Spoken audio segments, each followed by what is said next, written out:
இப்போ வந்து நம்ம கிரேப் ஜூஸ் பண்ண போகிறோம். சுகர் எடுத்துக்கோங்க, கிரேப்ஸு மஞ்சத்தூள் உப்பு போட்டு வாஷ் பண்ணி எடுத்துக்கோங்க. இப்போ வந்து நம்ம 2 சர்விங் பண்ண போகிறோம். 2 பேருக்கு 1/2 லிட்டர் ஜூஸ் பண்ண போகிறோம். எப்படின்னு பார்க்கலாம். இப்போ வந்து சர்க்கரை வந்து ஒருத்தவங்களுக்கு வந்து 3 ஸ்பூனு, 2 பேருக்கு வந்து 6 ஸ்பூன் போட்டுக்கோங்க.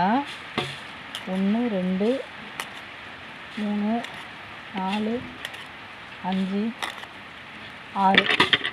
இப்போ வந்து இந்த கிரேப்ஸை வந்து க்ளீன் பண்ணி எடுத்துக்கலாம். இப்போ வந்து கிரேப்ஸை வந்து க்ளீன் பண்ணி போட்டுட்டோம். இப்போ வந்து கிரைண்ட் பண்ணிவிட்டு எப்படி ஜூஸ் பண்ணுறதுன்னு பார்க்கலாம். தண்ணி எப்படி ஆட் பண்ணுறோன்னு சொல்லிட்டு கொஞ்சமாக தண்ணி ஊற்றி அரைச்சிருக்கோம். இப்போ வந்து 2 கிளாஸ் தண்ணி ஆட் பண்ணிக்கோங்க. வடிகட்டினோன்னா ஜூஸ் ரெடி. நம்மளுக்கு ரொம்ப ரொம்ப ஈஸி, ரொம்ப ஹெல்த்தி உடம்புக்கு நம்மளுக்கு. இதெல்லாம் வந்து கடைங்களில் வாங்கினா 80 ருபீஸ் வரும் ஒரு கிளாஸு. ஐஸ் வேணுன்னா ஐஸ் போட்டுக்கோங்க. ஐஸ் போட்டால் நல்லதில்லை உடம்புக்கு. ஸோ வந்து நம்ம வந்து ஜஸ்ட்டு நம்ம வெறுமனே ஜூஸாக தான் நம்ம குடிக்க போகிறோம். இப்போ வந்து நம்ம கிரைண்ட் பண்ணி எடுத்துட்டோம். ஜூஸ் வந்து ரெடி ஆகிடுச்சு. ஃபில்டர் பண்ணிக்கலாம்.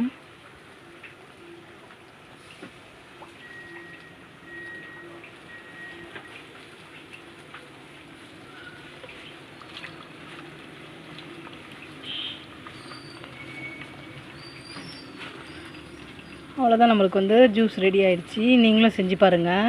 லைக், ஷேர் அண்ட் கமெண்ட் பண்ணுங்கள். இதில் இல்லாத சத்துக்களே எதுவுமே இல்லை.